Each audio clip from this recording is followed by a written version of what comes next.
par Jésus-Christ, on a vu quelque chose qui était extraordinaire. Quand on parle de l'appareil de propitiatoire, quand on vit cela dans le tabernacle, ce petit appareil, et j'aime cette étude, je vous dis, il y a beaucoup de bonnes choses dedans. On va lire le même passage que nous avons lu la fois dernière, mais on va partir, je ne sais pas si on aura le temps de faire. Dans Romains chapitre 3, à partir du verset 21, on a vu la foi. Maintenant, nous venons de parler de la foi avec les œuvres. Maintenant, nous devons pratiquer ces deux choses. Et ça marche ensemble. Il n'y a pas un qui va rester à côté. Si tu m'as dit que tu as la foi, tu ne fais aucun œuvre, tu n'as pas de la foi. Si tu vas faire des œuvres sans la foi, cela ne va servir à rien. Il faut les deux. Il faut la foi et les œuvres en même temps. Amen. Romains 3, verset 21, à partir du verset 21. Mais maintenant, sans la loi, est manifestée la justice de Dieu, à laquelle rend témoignage la loi et les prophètes. Justice de Dieu par la foi en Jésus-Christ pour tous ceux qui croient. Il n'y a point de distinction. Oh, j'aime ça. Il a dit, regardez bien, c'est tous ceux qui croient par la foi, il n'y a pas de distinction. C'est-à-dire, il n'y en a pas plus, moins, il n'y en a pas meilleur ou je ne sais pas de distinction. Il suffit qu'il y a la foi en Jésus, c'est tout.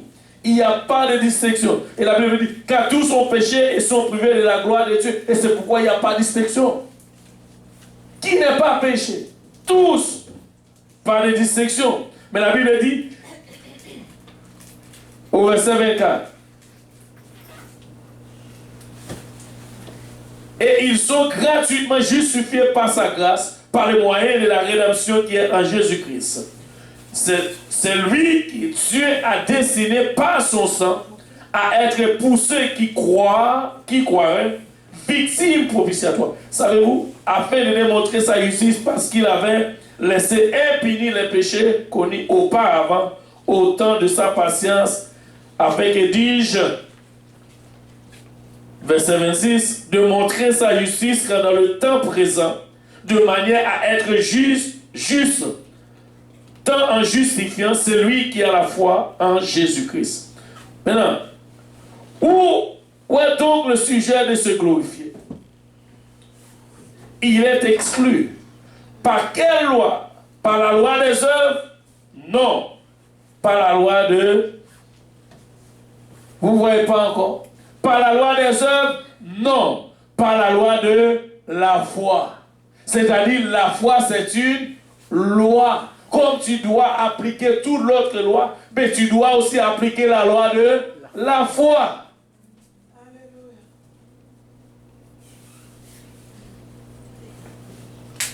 Waouh! Car nous pensons que l'homme est justifié par la foi, sans les œuvres de la loi. Ou bien, Dieu est-il seulement le Dieu des Juifs? N'est-il pas aussi des païens? Oui, il est aussi des païens. Puisqu'il y a un seul Dieu qui justifie par la foi les circoncis et par la foi les incirconcis. Anéantissons donc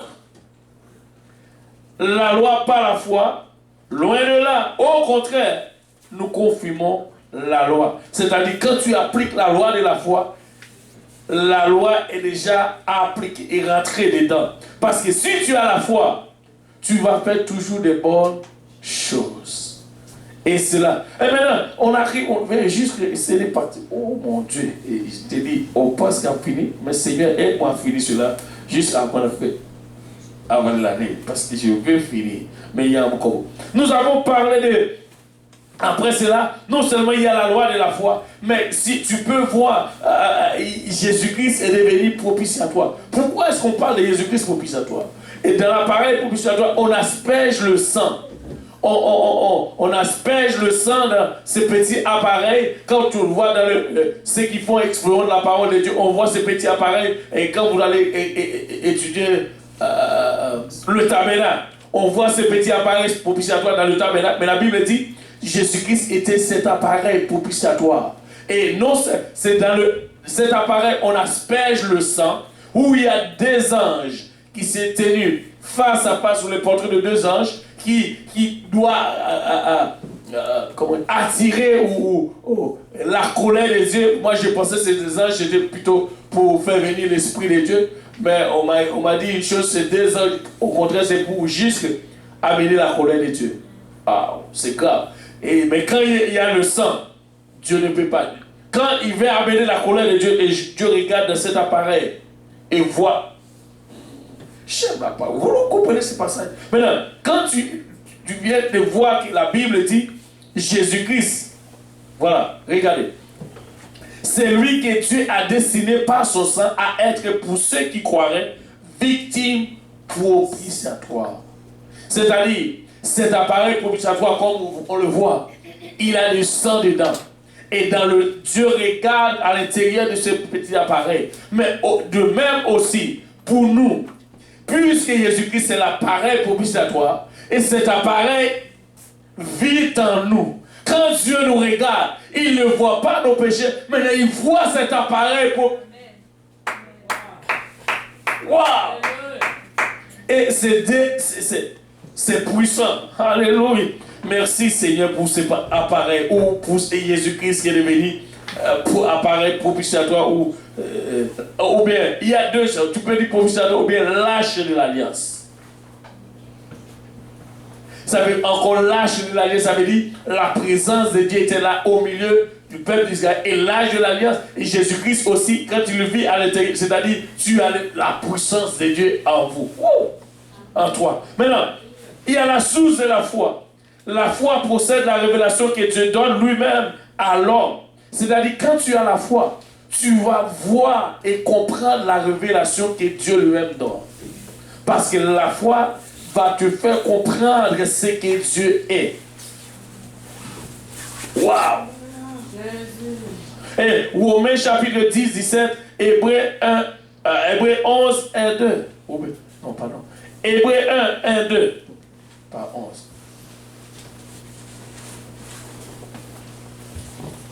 Ça paraît tu. Regarde ici. Je dois chercher mes notes. Je n'ai pas ici. Mes notes. Non, Romains 10, 17. Et quand on voit, maintenant, je vais juste parler. L'attitude de l'homme qui accepte, qui se tient pour vrai les réalités qui sont maintenant invisibles ou incontrôlables. On parle d'Hébreux chapitre 11, on voit vraiment la Bible dit la foi est une ferme assurance, c'est une chose invisible. Est un acte par lequel l'homme, maintenant, où l'homme s'en remet volontairement à Dieu.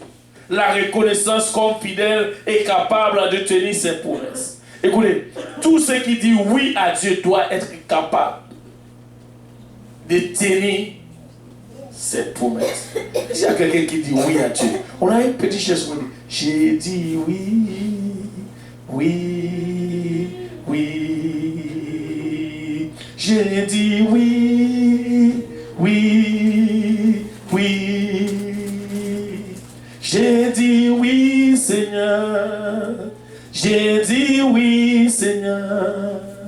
J'ai dit oui, oui. Est-ce qu'il y a quelqu'un qui a dit oui déjà au Seigneur? Alléluia, alléluia. Et c'est ça. Et c'est cette foi. Quand tu as la foi, c'est-à-dire tu dis oui au Seigneur. Alléluia. Et tu réponds à l'appel du Seigneur. Et c'est ça que la foi te fait. La foi te permet de répondre à l'appel de Dieu. Alléluia. Donc on dit, j'entends ta douce. L'appel de Dieu. Anyway, on va jusqu'à parler de Dieu. On va. L'appel de Dieu. La source de la foi. On a dit. Ainsi, la foi vient de ce qu'on entend. Et ce qu'on entend vient de la parole de Dieu. Ça, c'est la clé.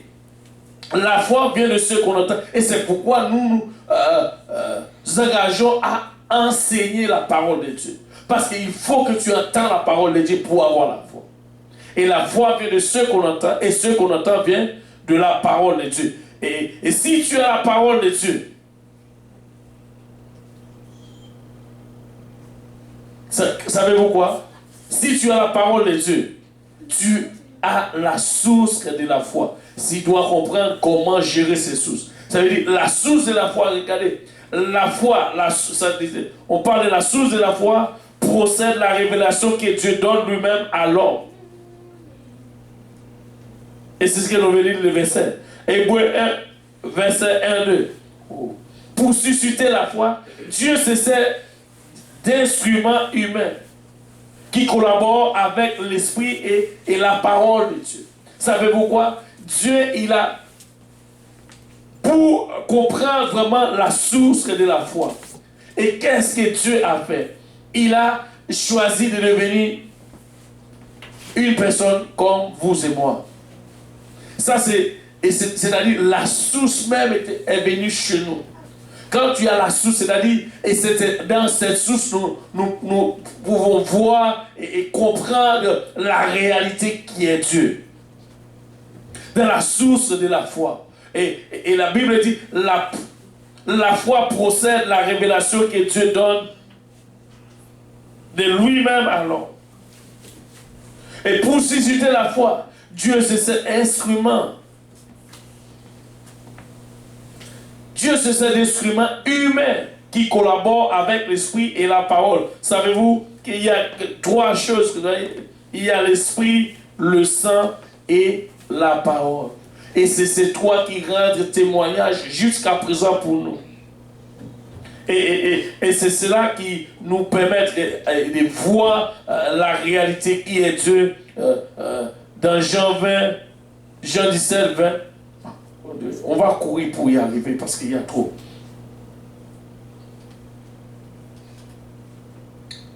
Maintenant, il y en a qui disent Dieu demande que de discerner d'abord avant de quoi? Est-ce que tu as besoin de discerner la parole de Dieu? Pourquoi? Ça veut dire l'objet de la foi. On parle maintenant de la source de la foi et l'objet de la foi. On a parlé de la foi. Je vais juste le passer. Il y a l'objet, c'est-à-dire la foi. Un objet. Qu'est-ce que tu fais à un objet? Alors la foi est invisible. Comment on peut voir l'objet de la foi? Tu fais quoi avec un objet? On peut dire que cela c'est... C'est quoi ça? Ça c'est... Est-ce qu'on peut étudier cela? Non? Mais maintenant, si tu as la source de la foi, c'est comme si tu as l'objet d'abord. Tu peux tenir, même si on ne voit rien. Et c'est ça qui fait Abraham ou les autres ont eu la foi, ont resté fermes, ils ont resté fermes jusqu'à la mort. Pourquoi? Parce qu'ils ont la source de la foi. C'est-à-dire, même si c'est là qu'on me dit, ou bien la promesse de Dieu n'arrive pas encore, je crois, je reste ferme. C'est comme si j'étais déjà en mer. Et je vais marcher avec assurance. Parce que la foi donne l'assurance que tu l'as déjà. C'est que Dieu t'a dit, et c'est ce que la foi fait. Mais tu dois comprendre d'abord ce que tu... Écoute, et c'est ça qui nous empêche maintenant à percer d'abord, de rentrer dans certaines choses que Dieu, ou les promesses que Dieu a eues pour nous. Il nous a fait depuis longtemps. Nous avons des difficultés à rentrer. Pourquoi? Parce que nous ne comprenons pas la persévérance ou l'assurance que nous avons déjà ce que Dieu a fait. Nous avons une ferme assurance et c'est pourquoi, je ne vais pas parler de cela même, Paul a dit, regardez ce que Paul a dit dans 2 Timothée chapitre 1, verset 12-14. L'objet de la foi. La foi, il n'est pas un systemisme. Comment ça? Un systémisme. Sans l'objet. Elle n'est pas même une conviction sur l'existence de Dieu. Une adhésion ou à une doctrine. L'objet de la foi, c'est une personne. C'est-à-dire, tu peux tenir la foi, comprendre. Parce que le maître, l'auteur de la foi, c'est Dieu lui-même. Et Dieu, si c'est Dieu lui-même, Jésus-Christ était venu sur la terre sur une forme d'un homme. C'est-à-dire, on voit ce que Jésus-Christ a fait. Quand il a prié, alors, au moment de la résurrection de Lazare, il a prié. Et quand il a fini de prier, on voit que les choses arrivent. Élie a prié. Alors, lorsque Élie a commencé à prier, il n'y avait rien. Mais il a prié. Et c'est pourquoi nous devons comprendre vraiment la réalité. Ou bien l'objet de la foi, maintenant, doit produire la réalité. Nous devons comprendre la réalité. Et c'est cette réalité que nous venons de parler dans Jean.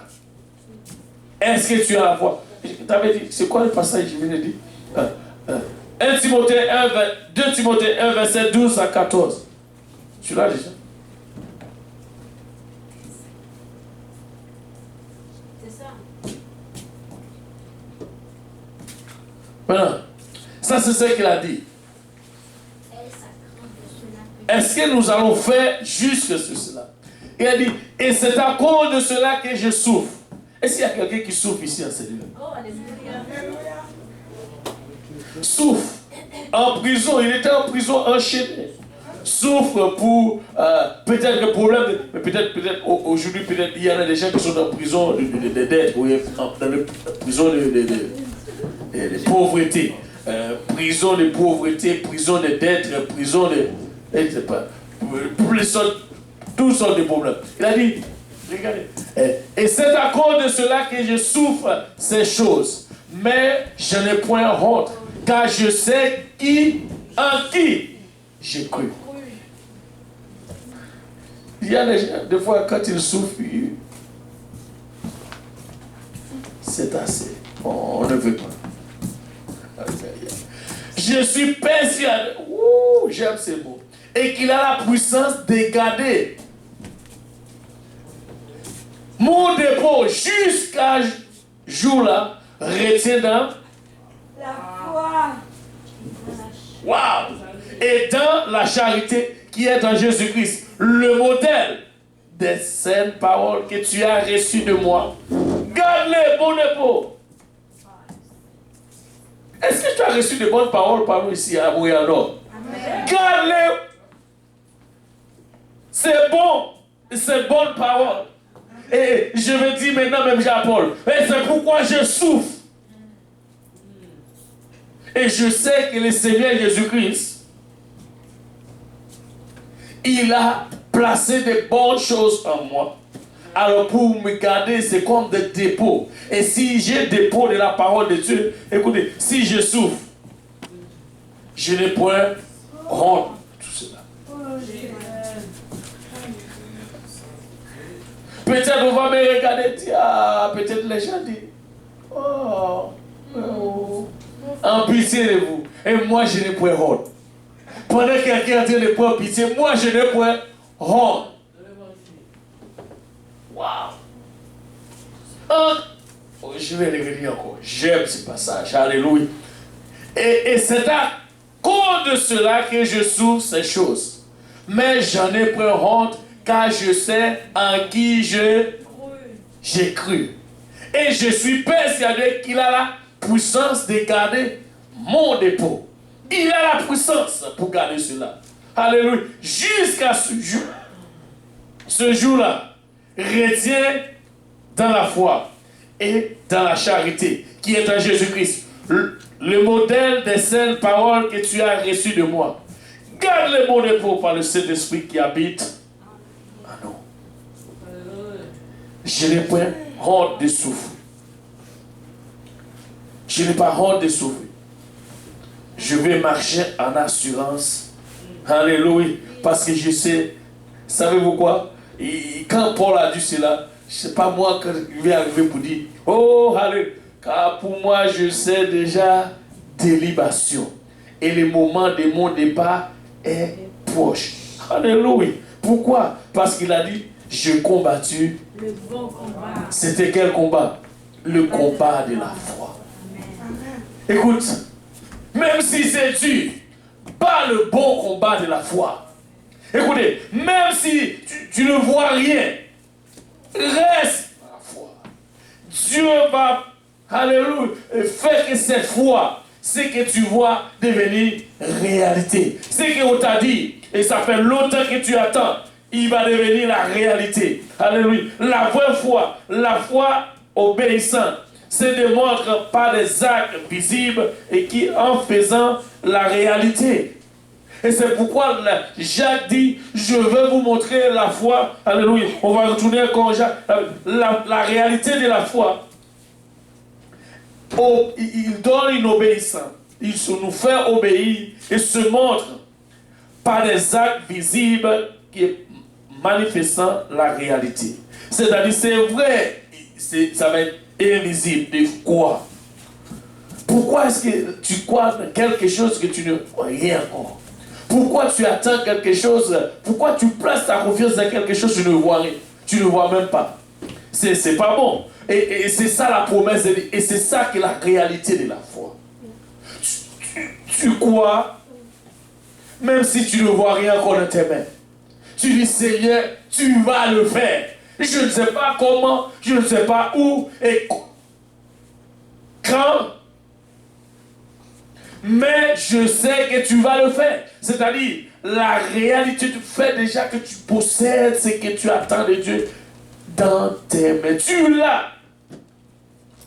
Oui, on va juste aller plus rapide. Jacques 1, verset 22 à 25. Et la réalité de la foi. Est-ce que nous avons lu cela? On va plus cool. Mettez en pratique la parole et ne vous bornez pas à l'écouter. Est-ce que quelqu'un veut mettre en pratique la parole de Dieu aujourd'hui? Et en vous trompant vous-même par le faux raisonnement. Et c'est ça qui nous donne problème avec la foi maintenant. Quand vient la parole de Dieu, nous commençons maintenant à faire notre raisonnement. Les faux raisonnements, les choses, penser à des choses qui éphémères, ou bon, pas d'autres choses. Est-ce que réellement Dieu va le faire? On m'a dit Dieu va le faire. Non, je ne crois pas. Est-ce que Dieu va le faire réellement? Si Dieu va le faire, ou si Dieu dit, pourquoi depuis ce temps qu'il n'a rien fait? S'il a dit, si c'est réellement Dieu, c'est comme si maintenant nous commençons à mettre la parole de Dieu en question. Si tu es réellement Dieu, il est quand même Dieu. Il fait ce qu'il veut, comme il veut, quand il veut, à qui il veut. Et il peut, écoutez, Dieu peut te faire une promesse, mais tu mets sans avoir, sans rien voir. Tes enfants vont voir cela. Tu vas dire, mais c'est la promesse de Dieu. Non, oui, c'est une réalité. Ça va devenir une réalité. Il a la raison. Maintenant, voilà, Jacques dit ceci. Car si quelqu'un écoute la parole de Dieu et ne le met pas en pratique, il est semblable à un homme qui regarde dans un miroir son visage naturel et qui après s'est regardé, s'en va et oublié aussitôt qu'il était. Mais celui qui aura plongé le regard dans la loi parfaite, la loi de la liberté, et qui aura persévéré, j'aime ces mots, n'étant pas un auditeur oublié, mais mettant à l'œuvre, cela sera heureux dans son activité. La réalité de la foi. 1 Thessaloniciens chapitre 5, 1, verset 8, 9. La réalité visible de la foi. Si tu écoutes la parole de Dieu, si Dieu dit tu vas avoir quelque chose, crois seulement. Tu n'as pas à commencer à questionner Dieu. Est-ce que je vais l'avoir réellement, Seigneur? Ou est-ce que tu parles pour moi? La foi ne questionne pas la parole de Dieu. La foi ne dit seulement croire. Et cela va arriver. Et Thessaloniciens chapitre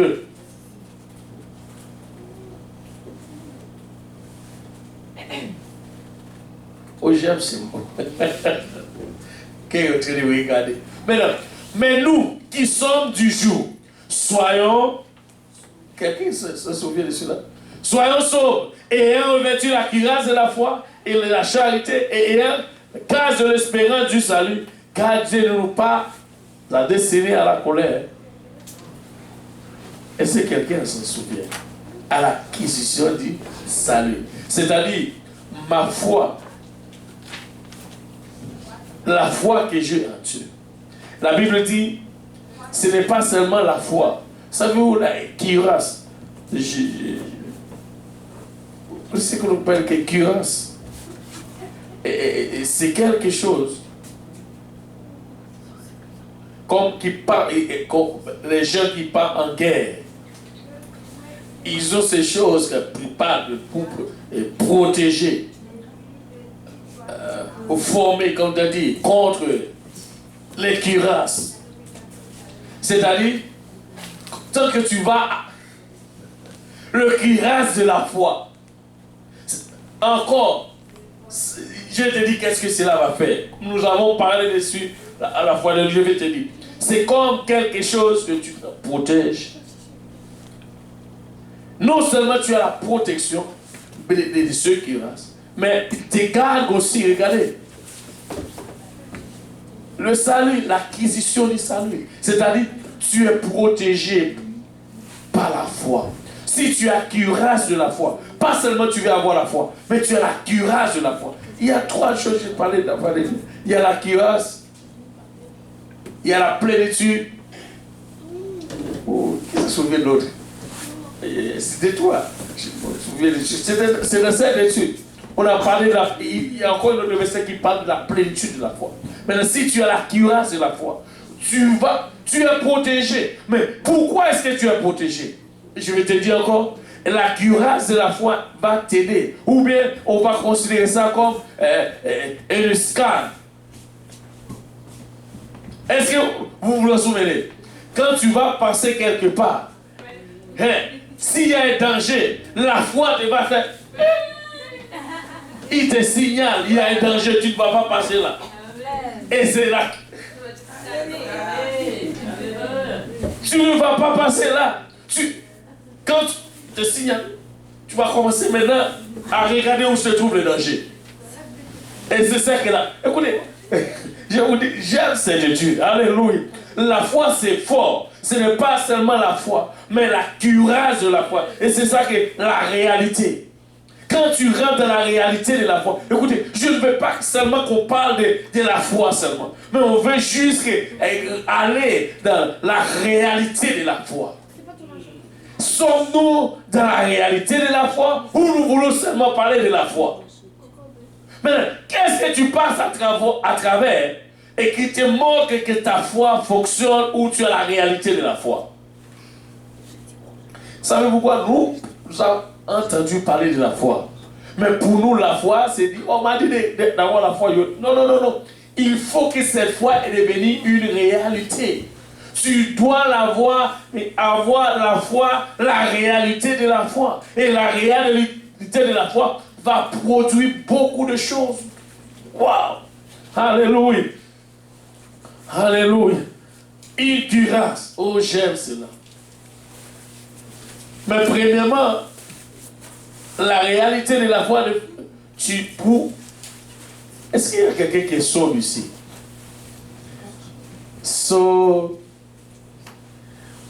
Quand tu dis au sauve, on voit sans alcool, mais quand tu vas regarder les définitions un peu particulières, on voit plusieurs détails. Autre détail, être sauve, ou pas seulement, on voit des fois ils disent qu'il y a des mots dérivés, il y a la tranquillité, il y a la sagesse, il y a plus de mots dérivés avec le sauve, tu vas voir. Parce que la sagesse t'empêche de faire n'importe quoi. Tu es sage, tu ne vas pas faire n'importe quoi. Et tu donnes la compréhension. Anyway, beaucoup de choses. Et là, regardez, et et si tu as la foi, même si tu ne veux pas avoir de l'amour, la foi va te faire aller chercher l'amour.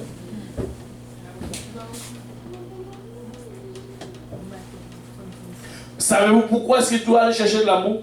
Parce que si tu sais que Dieu, il est l'auteur de l'amour, si tu dis que tu as la foi en Dieu, tu vas aller chercher de l'amour. Même si tu n'as pas, tu dois aller chercher. Ou c'est trop. Ou si quelqu'un a beaucoup, il veut vendre un peu, tu vas aller acheter. Mais malheureusement, on ne voit pas ça. Alléluia. Et ça, ça doit jusque découler. On ne voit pas ça. Mais c'est juste que si tu as la foi, c'est bien dit, tu n'as pas de l'amour, tu vas aller et découvrir là où se trouve l'amour pour que tu en aies un peu. Amen. Et c'est ça que ce verset est en train de nous. Maintenant, encore la parole. On vient de parler de la parole. Ouh, maintenant on va parler, c'est trop. Maintenant, ok. La réalité de la foi, la nécessité de la foi. Est-ce que quelqu'un sent ici la nécessité d'avoir de la foi? La nécessité de la foi. Maintenant, c'est quoi? La foi est indispensable et ainsi. Est-ce qu'il y a quelqu'un qui dit qu'il se sent, pour lui c'est suffisant déjà?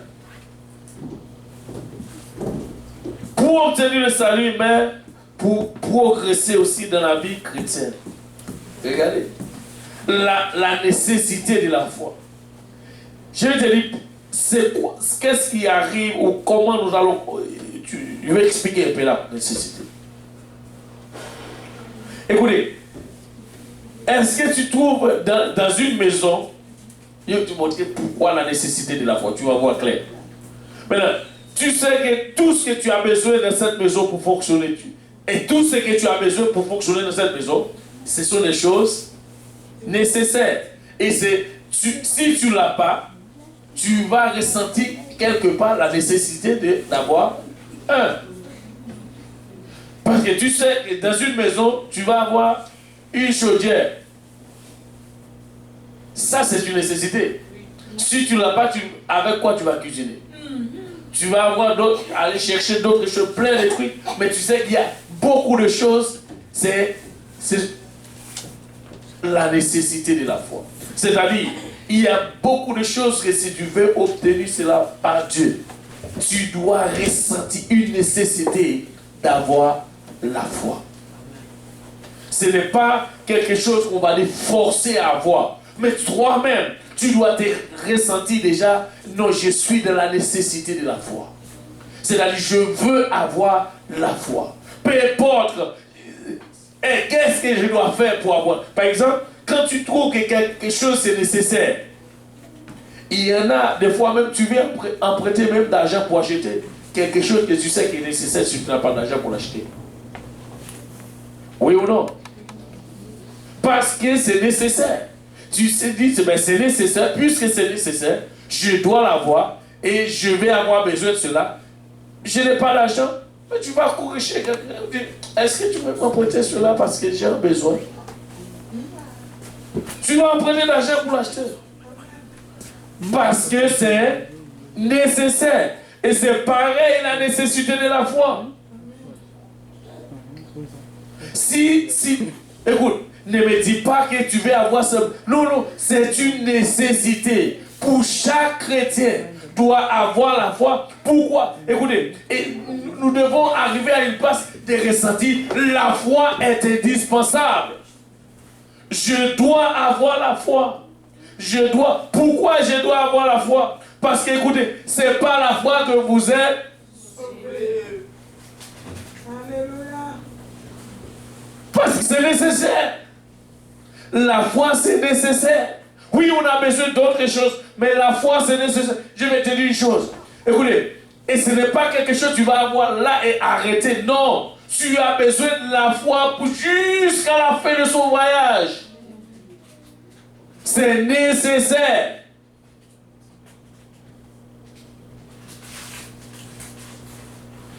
Je trouve la foi comme un passeport.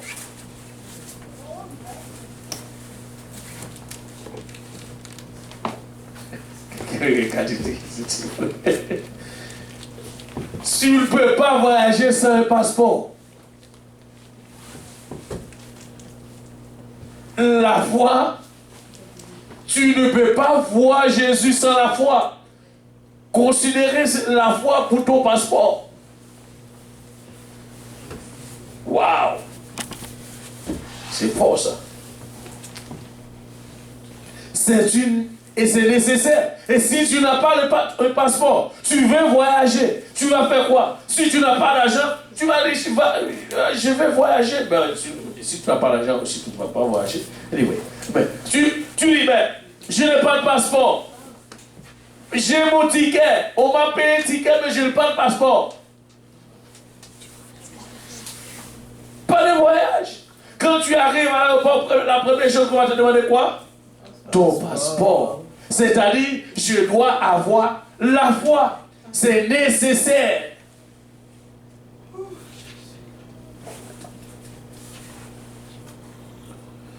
C'est nécessaire.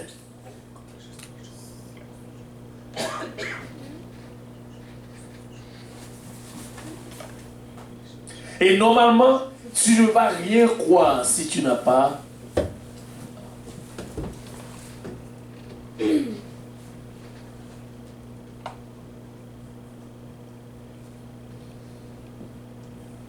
Savez-vous, quand chrétien qui va agir comme on appelle le faux, c'est la foi qui le fait faux. Il dit, tu fais ça pourquoi? Écoute, ne me dis rien.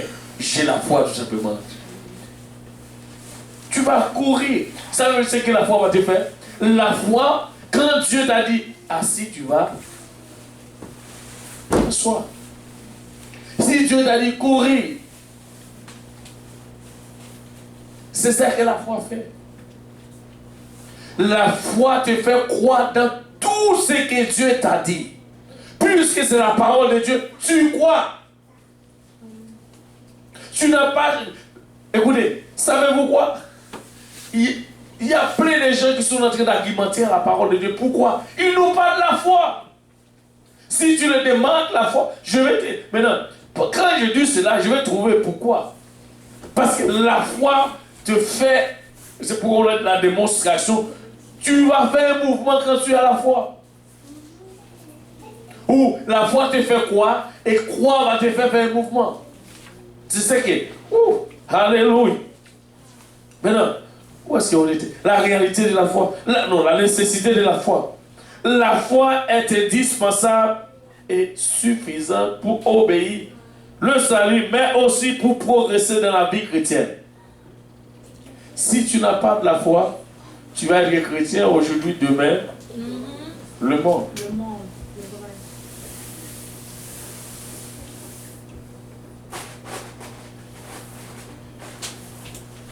Je vais te montrer pourquoi.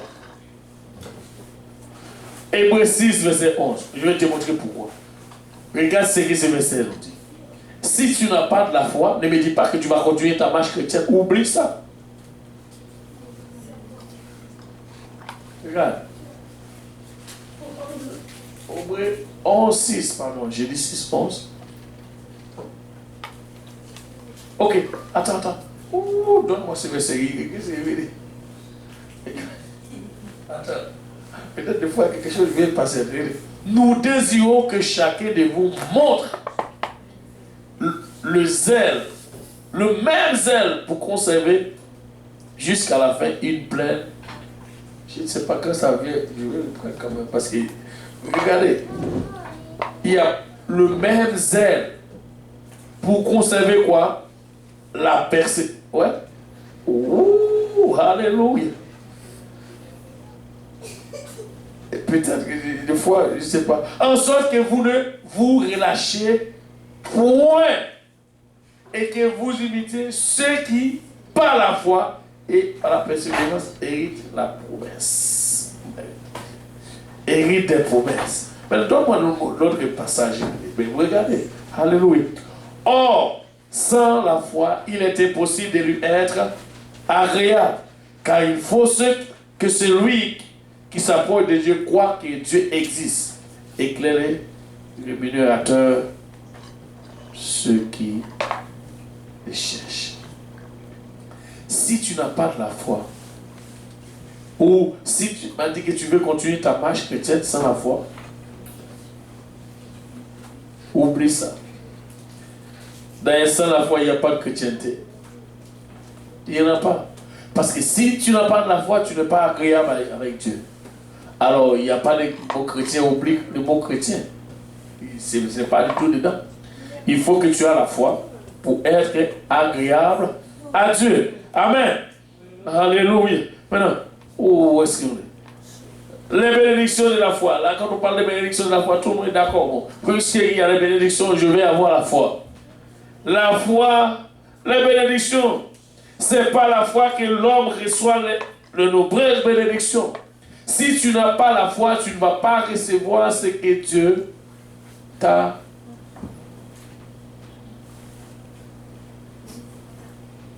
Il faut que tu aies la foi pour le recevoir. Mais maintenant, après toutes ces choses aussi, il y a le preuve de... Il y a le preuve de la foi. On le voit dans 1 Pierre chapitre 1, verset 6, 7, Jacques 1, 2, 4. Wow. Ça, c'est le preuve de la foi. C'est quand tu as la foi, même si tu passes par diverses épreuves, tu vas rester là.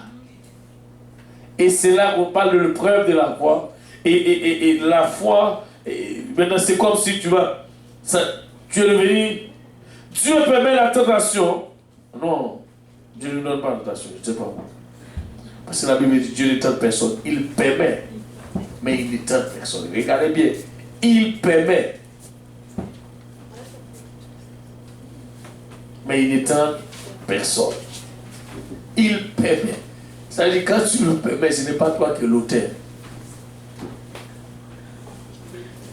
Dieu permet la tentation pour épurer la foi, pour faire ressortir ce qui est réellement authentique.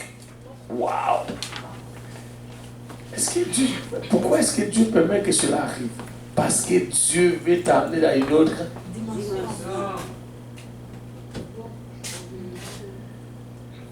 Dieu, pourquoi est-ce que tu permets que cela m'arrive? Je suis ton enfant. Oui. Il permet que cela arrive.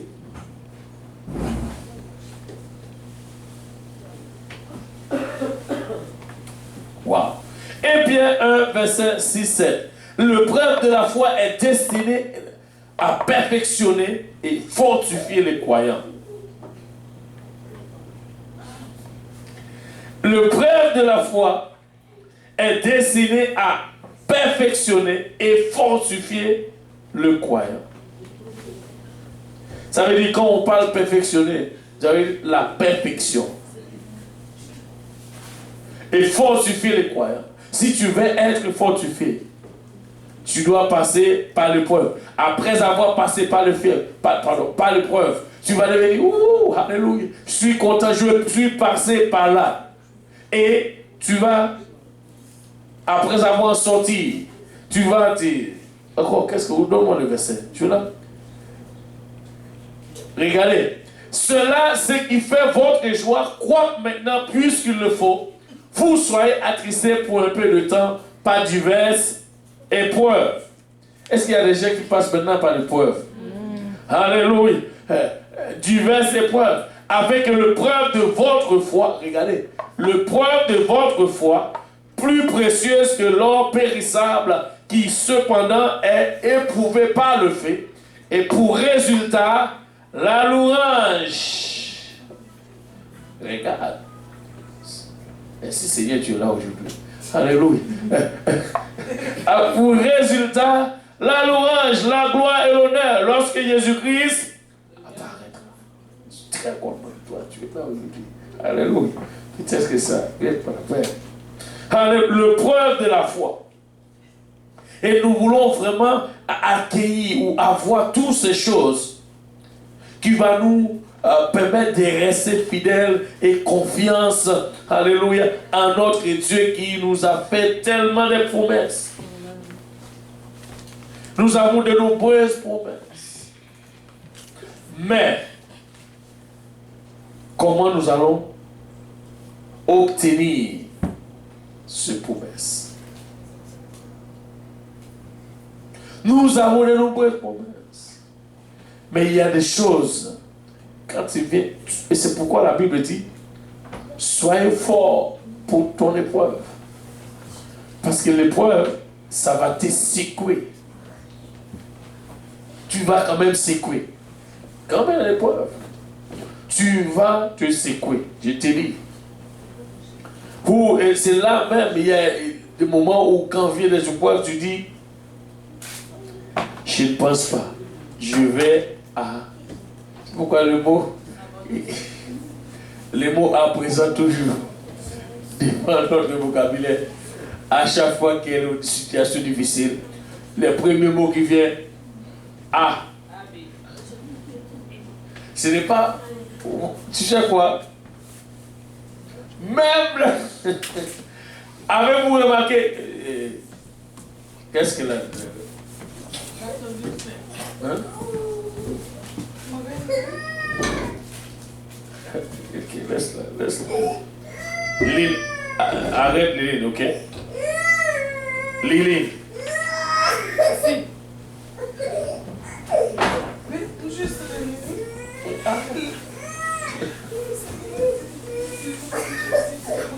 Maintenant, alléluia. Et quand nous voulons arrêter quelque part, et nous allons voir, alléluia, que la confiance ou le preuve que nous avons passé va nous permettre d'avoir la confiance en Dieu. Même si nous voulons arrêter quelque part,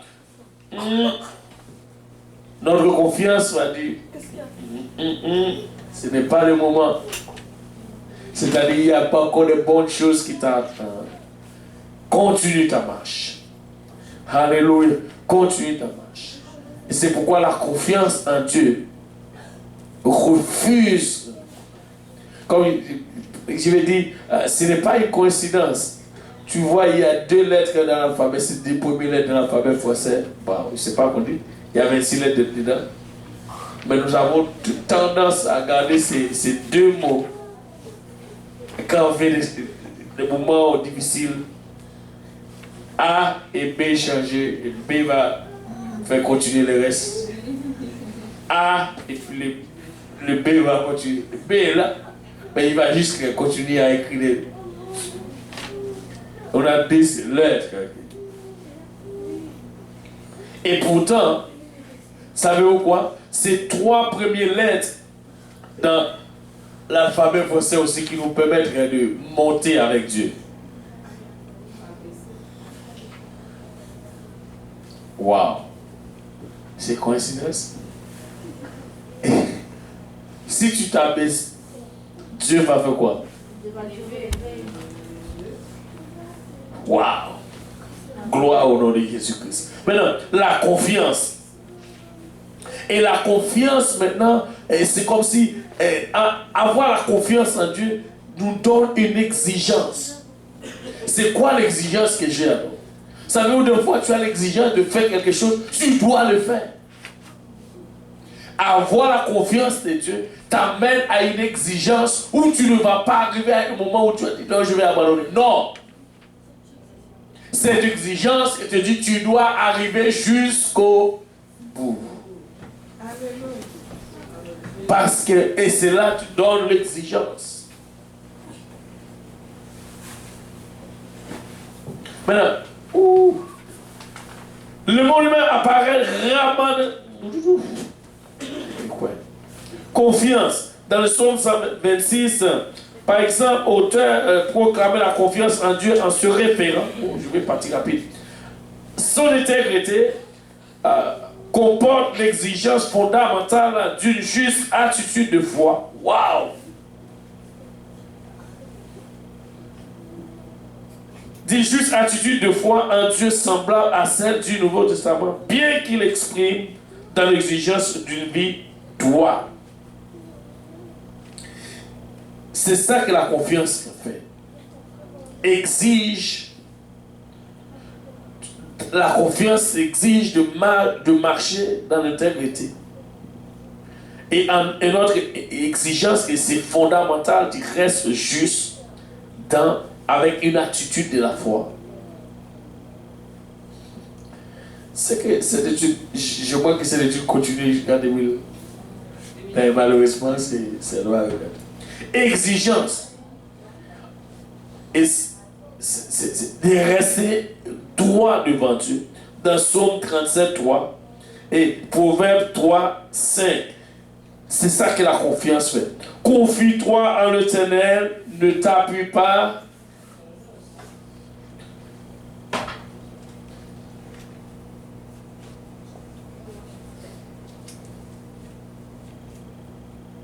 Dieu est bon.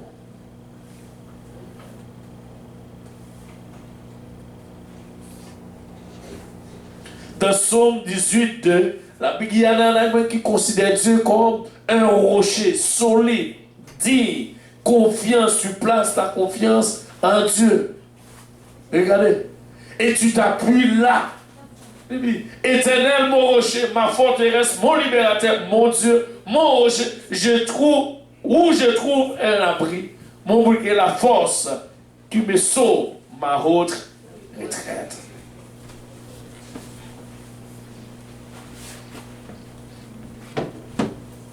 Confiance.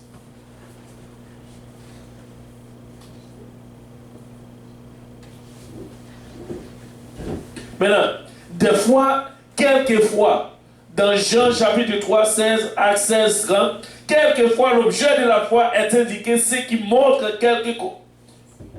qu'elle concerne des faits.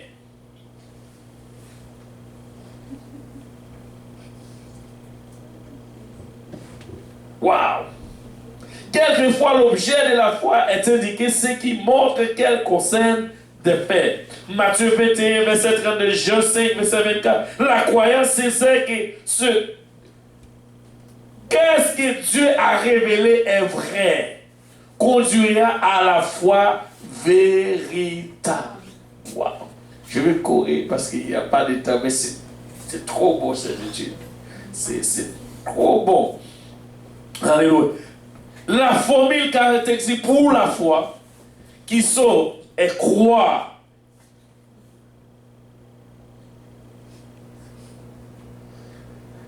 Je vais partir rapide.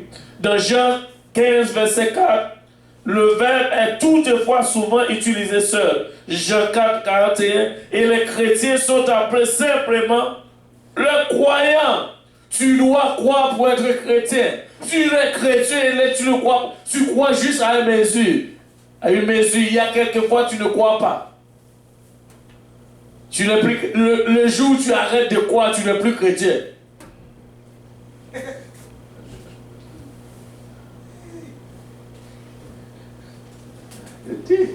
Ouais, j'aime ces études, ouais.